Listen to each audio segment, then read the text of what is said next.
Welcome to A Place for Film, the IU Cinema podcast. On this week's episode, we're talking about the Indy Film Fest.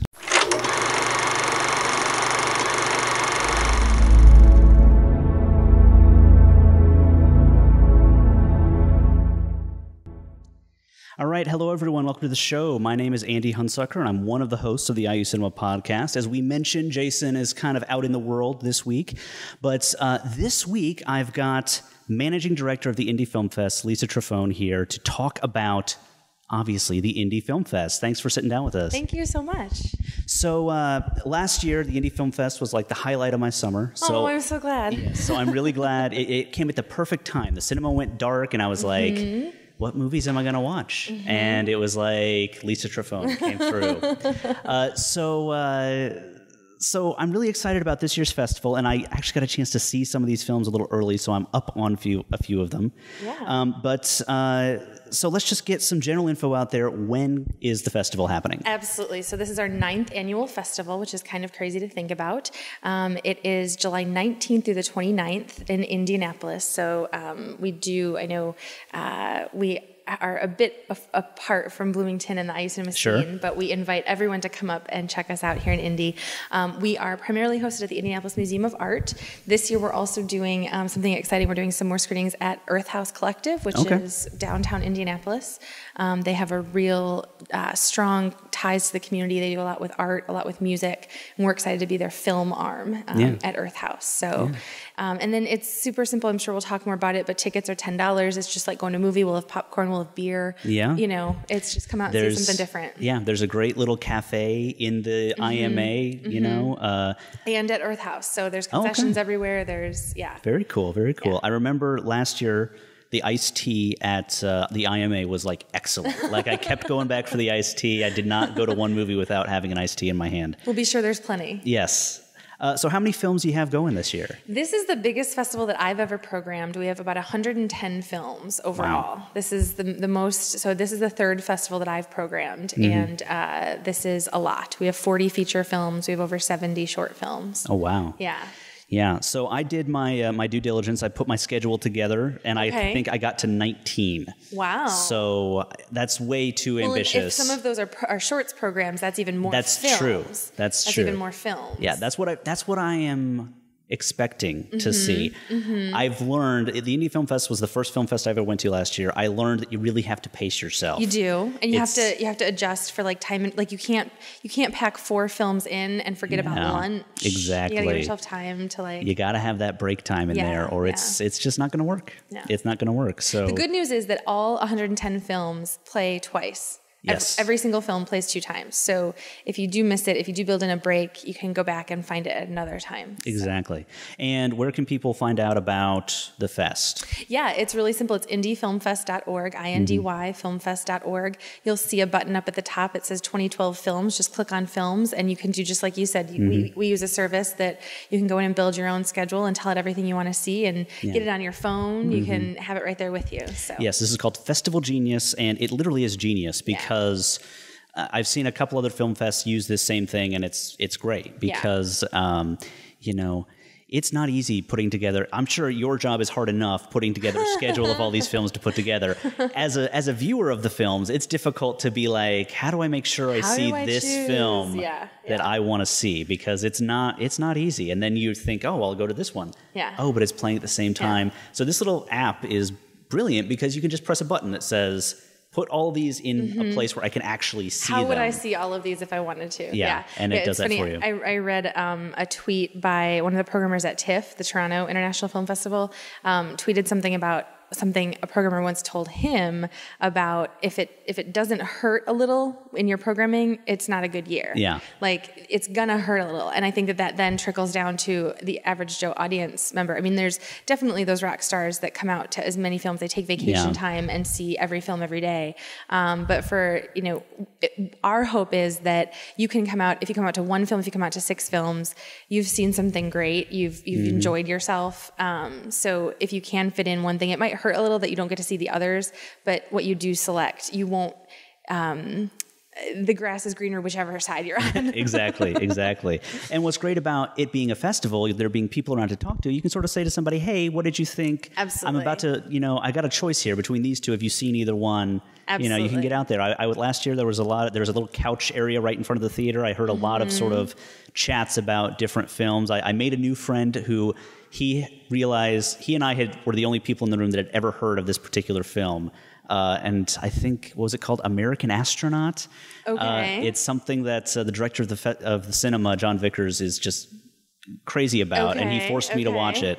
And this guy was just randomly mentioned it, and I was like, "Hey, I know that film." That's fantastic. So. And I love those stories. We're a nonprofit organization. We're an all-volunteer organization. We do this because we think it's important, which I think that the IU Cinema understands, so much how important bringing these films to audiences are. And our mission as an organization is plain and simple to create a shared experience around film. Yeah. And that's exactly what we're talking about. I mean, you get the question a lot about, why do film festivals matter? I can see a film on my phone. I can find it wherever. They're on demand. Why do festivals matter? Well, yeah, you can watch it on your phone, but you're sitting on a subway with it in, the sound in headphones. Exactly. Like the fun is in being at this shared experience, this community experience where you just sat through this whole thing with other people that now they know what you know. Exactly. If you follow that. Yeah. I feel like a Friends episode or something. Yeah. And the great thing is that these aren't films that you're probably not going to see these films anywhere else. No. I mean, really not. With rare exception. I mean, we do have films that will come out in limited release or films that maybe we'll get a DVD release, but particularly in our market, and it's something that I struggle with from a programming perspective every day, every day leading up to the festival, working with films that are going to get a limited release in Indianapolis. We're not a leading market. We have to, as film goers, as film viewers, audience members, we have to vote with our dollar, if you will, is the best way to put that go see the independent films, prove to these studios, these distributors, that we can see more. And so if for 10 days during the festival, we can bring these films that literally there's no theater doing this. And if we weren't here, they wouldn't be making their way up. The short films. Where else do you see short films, than in a suite of series of them at a festival? So that's huge. So if you're, if it goes both ways. Like I was going to say, if you're kind of like a movie nerd and want to see those exceptional sort of out of the way kind of films, this is the place. But it's also, I would encourage, if you find yourself only at the multiplex on a Friday night, break out a little bit, right? Yeah, exactly. Bust out of some of the things that you're seeing, because there's so much good independent filmmaking out there. We're just scratching the surface with these 110. Yeah. Well, and the only other way you're going to see these is if you go to other festivals. That's another way. Yeah, absolutely. We have a lot that are, they're direct from Sundance this year. They're from Toronto. They're from, we're in an interesting time slot. So that the Chicago Film Festival happens in October. So we're actually screening a film called Andrew Bird Fever Year, which is a documentary about the musician Andrew Bird. And it was at Chicago in 2011. So it's been around for a little bit, but now it's here is what's important, right? Yeah, exactly. Now we're able to bring it. Yeah. And I also saw Patang, which was at Ebert Fest recently. I didn't get to see it, but now I have my chance. Exactly. Now you can. Exactly. So let's talk about, give me 5. And you always do this. I know. Give me 5 that are you feel like, and I'll give people 5 that I think of the ones that I've seen. Okay. So you break things down into, you have World Cinema, you have American Spectrum, and you have Matter of Fact is your documentary series. Yeah. And then we also have sort of its own category this year, our Hoosier Lens. We really want to support and be a venue for well-made films with Indiana ties. Yeah. So that's one that we're... So these aren't necessarily films that were made in Indiana, but films with people who They may have been. Okay. They may have been, but then there's also... So one of the features, we have 3 Hoosier Lens features, and one of them is called Late Summer, and those filmmakers were born and raised in Indianapolis. So they were influenced. Their filmmaking was influenced by their upbringing in Indiana. Okay. So That's kind of the idea. Yeah. So what are some of those Hoosier Lens films that we might want to take a look at? Sure. So there are 3 features. So there's Late Summer. It's a really pensive film, a quiet film. It's a short film. It's only about an hour long or so. But it's about a young woman who just graduated high school and is trying to decide what she wants to do in the fall, and kind of dealing with some family issues and relationships and all those kinds of things. It's just really poignant. There's some really great writing, some great lines in there that sort of made me go, that's, so a couple of those moments.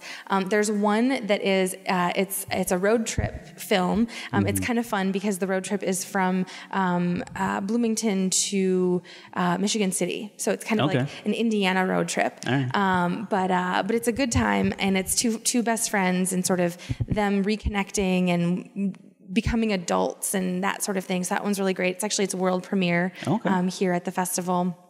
And then the third Hoosier Lens is one called Video Stop. And that one was shot all right here in Indy. It's by a local filmmaker. He's based in Indianapolis, Adam Newell. And it's kind of a Clerks homage. It's a funny buddy comedy. There's slapstick and all of that, but it's got heart to it. So it's a fun one, definitely. Cool. All right, so I'll man up here. I'll give some of my favorites. One that I saw that, and if you're listening, you can probably hear the concert going on. This is we're at the Earth House right now. We're in a cultural center. The culture is bleeding in. You're getting extra stuff with this episode. So one that I really kind of liked was one called Carolyn and Jackie, which. I can't say too much about it because it unravels. It unravels, and that's what I loved about it. It sort of put you in this place where you're like, it just throws you in. Yep. You have no idea what's about to happen, but that just keeps happening. Like a lot of movies will. Okay, we got 2/3 of the way in. Let's do the twist, and now we're on. This movie had a twist, and then another twist, and then another twist, and it just kept going. And I thought the acting was really good in that one, so I really liked that one. Sort of a dramatic kind of, almost like a dramatic sort of twisted kind of like The Big Chill or something like that, where like a group of friends kind of comes together. No, that's a good analogy. I mean, I think it's clearly much more dramatic and intense. It's not funny. than The Big Chill. So in that sense, we wouldn't want to mislead anyone. But I think what I responded to was the intimacy of it. So you're so close to what's happening. There's never a time like there's long dinner scenes and you're at a large table, but you're at the table. You're not observing from on high what's happening at the table. So I think that there's a which might be uncomfortable to a certain degree, like sort of make you squirm. Kind of, whoa, this is I'm too into the drama that's happening right now. Exactly. But it's a really great one. Yeah. So? Oh, my turn? Okay, I would go with, there's a world cinema feature, a French film called The Day I Saw Your Heart. And it's one that I just fell in love with it. It stars Melanie Laurent, who was in Inglourious Bastards. She was the projectionist in Inglourious Bastards. Which I was on a morning show recently, and I was making that reference, and I had to just say a recent Quentin Tarantino film, because I felt that it wouldn't be appropriate to say the title. We're okay here. At like 7:45 in the morning. So I hope that's all right. Yeah. But so she's just a stunning actress, and she's coming into her own as it is. And so she's in this little independent film, The Day I Saw Your Heart. She plays a radiologist, and there's sort of 2 plot lines going that kind of intertwine, and there's family drama, there's romantic drama, there's an artistic streak. She turns her radiology into art at a certain point. It'll kind of make you scratch your head in sort of like, well, that's a French film for you kind of way. But it's just so charming and powerful. It really comes through in the end with a resolution. And so The Day I Saw Your Heart is definitely one that's on my list. Yeah, very cool. All right, I guess I have to go now. How about, I'll go with General Education. Okay. General Education was one that I got to see. It's about a kid who doesn't graduate from high school, but he doesn't tell his parents. He's going to con his way through it in any way he can. So he has to go to summer school. He has to, he tells his parents he has a job. There's some tension between him and his father because his dad wants him to be, a tennis player. He's sort of ambivalent on the whole tennis thing. But it's really, really funny. What I found interesting was the main character, it was really hard to like him for a while because he's really that kind of guy that's like skating by. What's the minimum amount I can do? I'll just go with the flow. Whatever happens, and I'm not really worried about it. But it's like the people around him kind of make him into a real character. Right. I felt like it could have fleshed out the subplots a little bit, but as far as like a charming, fun movie, if you're not into like the really heavy drama, which some of these movies are very heavy, that one's definitely worth seeing. Yeah, I would have to agree. Okay, my turn. I like this kind of volley. Yeah, exactly. Let's see. I'll go with a doc. What doc should I go with? How about... Well, for this viewership, I'll mention a doc called Side by Side. And this is one that it's making the rounds at a couple festivals. They sent it our way, and I wasn't really sure because it's awfully meta. It's very much about, actually, all it's about the transition from film to digital. And the idea of what do we lose? What do we gain? Does it really make a difference? Are we all just being old-fashioned? Like, what's all that? It's just this cavalcade of filmmakers and stars and even DPs. It's not just the people that are up on stage getting awards. It's these DPs and cinematographers sort of saying, this is what matters to me. It's narrated and kind of driven by Keanu Reeves, which is the thing that struck me about it. You know what? It works. It totally works. Okay. It's got everybody from Scorsese to Greta Gerwig. Lena Dunham makes an appearance. I'm trying to think of who else, directors and everything, but it's this great. So I think that film novices and film, cinephiles alike will really get a lot out of it. It's very much a primer on like, what do we mean when we say film and digital and, what's the background? And it talks about, film comes in you have 10 minutes on film and you have to take your shot. And this is why it's so expensive and, all of these kinds of things.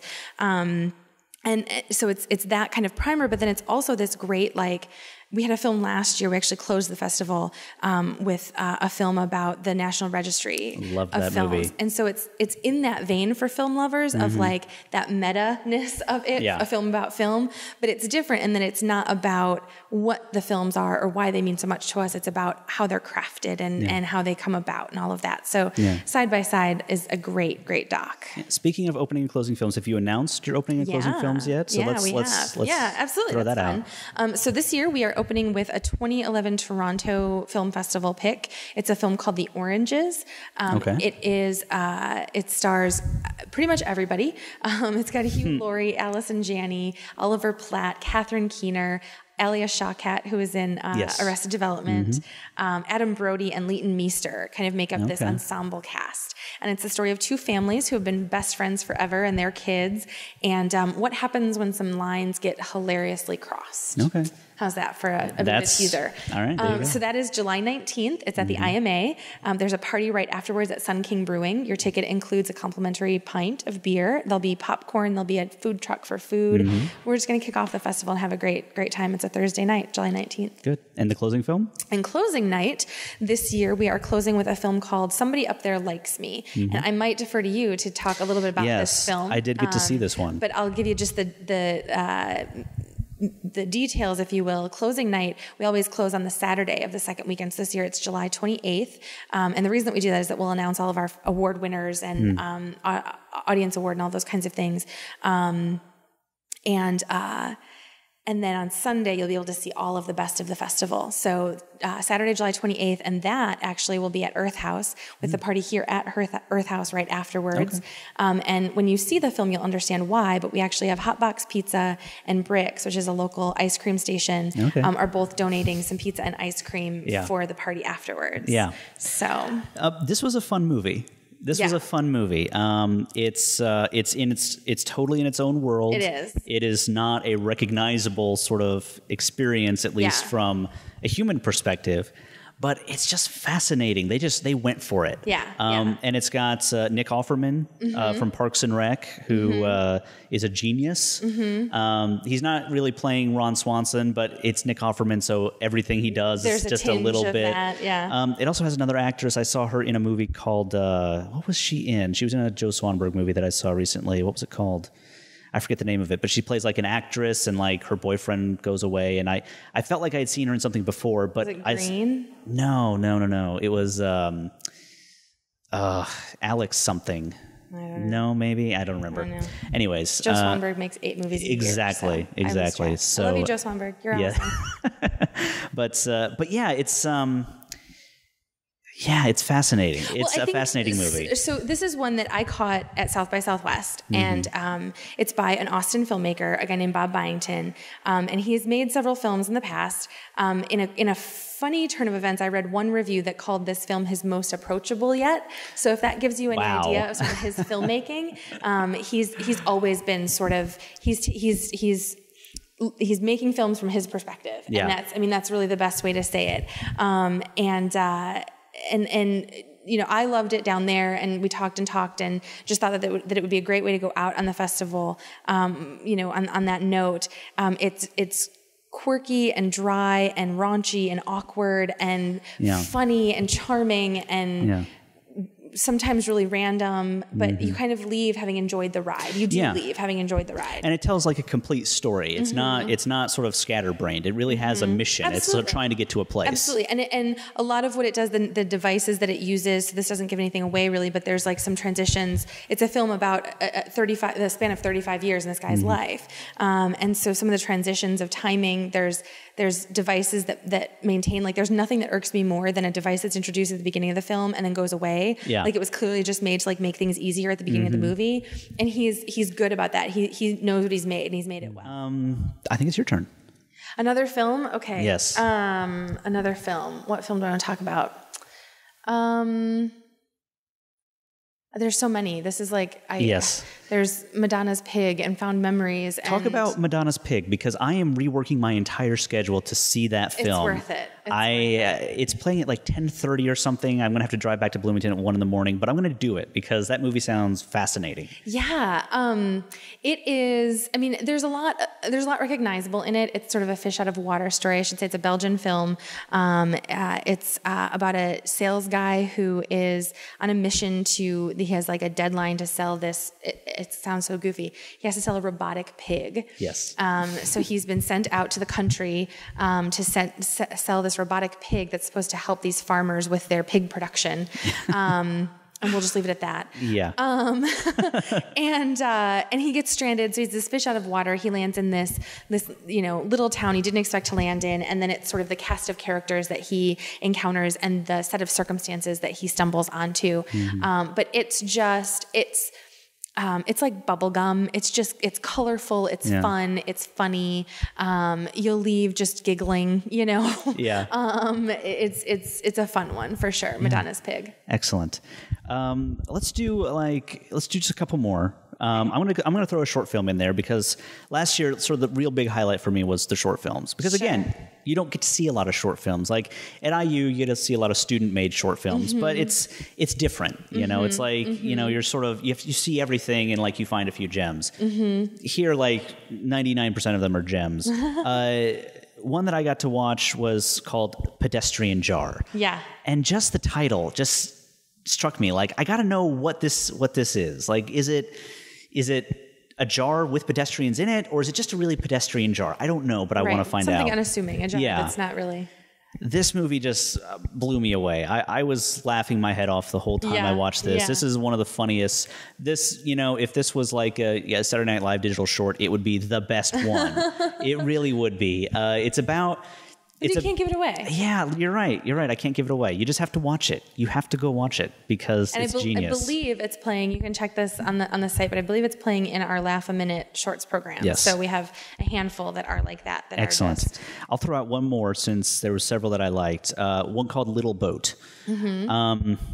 Basically, everyone I know at IU who does anything with animation, I'm going to tell them about this movie because, you know, if you watch, sort of people at Pixar talk about what they try to do, it's like, how do you get people to root for this sort of otherwise inanimate object? Yeah. How do you get them to feel something for this? Right. And all this movie is a little boat that moves across the screen like this, but they managed to tell a whole story with just that little boat moving across. And you find yourself like wanting to like, hey, good job, boat. Let's go. Yeah, it's a really fun one. I love, last year, the year before, we had a short film that was literally 1 minute long, and it was a story wrapped up in 1 minute. And this is the same thing where it's 4 minutes of your time, and it's just the most charming, most connecting kind of animation. And I love that. I love that there's that, that there are storytellers out there that can do that, I guess. Yeah. My turn? Yeah.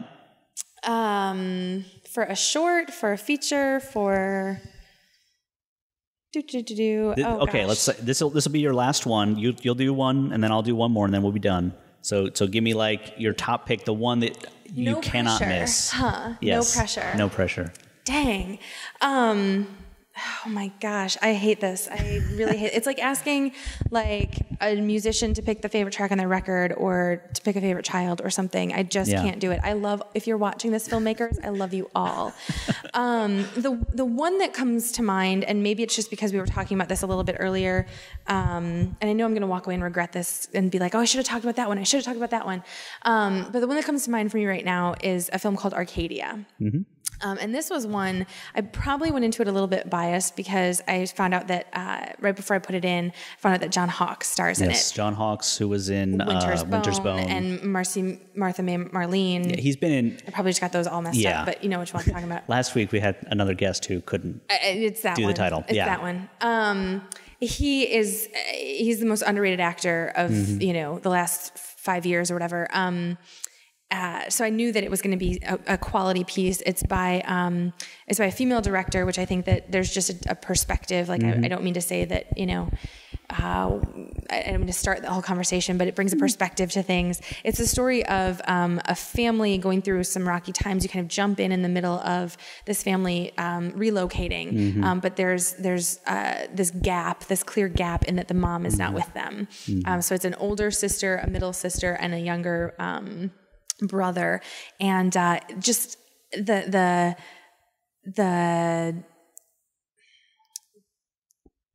I don't even have words for it because it was such an impactful film for me personally. The character study of this man, I know that man, and I've known him in several different men. I've been that girl, and that kind of idea.